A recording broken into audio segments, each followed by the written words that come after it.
உலகோர் அனைவருக்கும் உழைத்து வேளாண் பொருட்களை உற்பத்தி செய்து உணவளித்து உயிர்காக்கும் அன்னையை போன்றவர்கள் உழவர்கள்.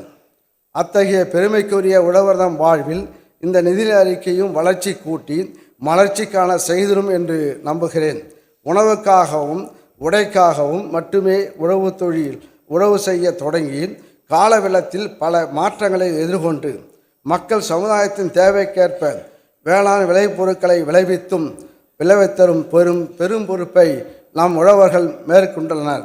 இதனால் தற்போது வேளாண்மையானது அறிவியல் தொழில்நுட்பங்களின் துணை கொண்டு பல்கி பெருகி பல முன்னேற்றங்களை பெற்று இன்று துல்லிய வேளாண்மையாகவும் மின்னணு வேளாண்மையாகவும் செயற்கை நுண்ணறிவு தொழில்நுட்பம் வலைதளம் மூலம் செயல்படும் உணரிசார் தொழில்நுட்ப வேளாண்மையாகவும் பல அறிவியல் தொழில்நுட்பங்களை தன்னுள் ஈர்த்து கொண்டு வளர்ந்து கொண்டே இருக்கிறது. இது இன்னும் வளரும்.